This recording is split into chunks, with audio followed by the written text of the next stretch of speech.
reflecting Christ, February 23rd, the new covenant promise. Hebrews 10, 16, and 17. This is the covenant that I will make with them after those days, saith the Lord. I will put my laws into their hearts, and in their minds will I write them, and their sins and iniquities will I remember no more. It is the creator of men, the giver of the law, who declares that it is not his purpose to set aside its precepts. Everything in nature, from the mote in the sunbeam to the worlds on high, is under law. And upon obedience to these laws, the order and harmony of the natural world depend. So there are great principles of righteousness to control the life of all intelligent beings, and upon conformity to these principles, the well-being of the universe depends. Before this earth was called into being, God's law existed. Angels are governed by its principles, and in order for earth to be in harmony with heaven, man also must obey the divine statutes. To man in Eden, Christ made known the precepts of the law when the morning stars sang together and all the sons of God shouted for joy.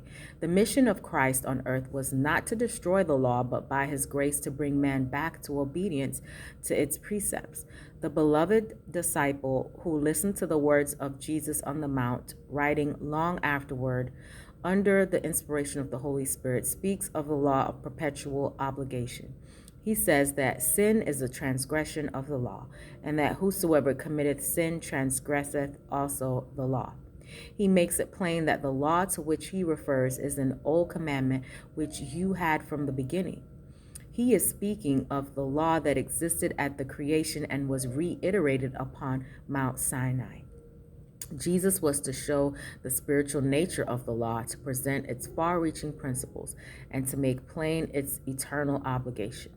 The divine beauty of the character of Christ, of whom the noblest and most gentle among men are but a faint reflection, of whom Solomon by the spirit of inspiration wrote, he is the chiefest among 10,000. Yes, he is altogether lovely. Of whom David, seeing him in prophetic vision, said, thou art fairer than the children of men. Jesus, the express image of the Father's person, the effulgence of his glory, the self-denying Redeemer throughout his pilgrimage of love on earth, was a living representation of the character of the law of God. In his life, it is made manifest that heaven-born love, Christ-like principles, underlie the laws of eternal rectitude. Those principles that were made known to man in paradise as the great law of life will exist unchanged in paradise restored. Hope you have a great day today. Reflect Christ.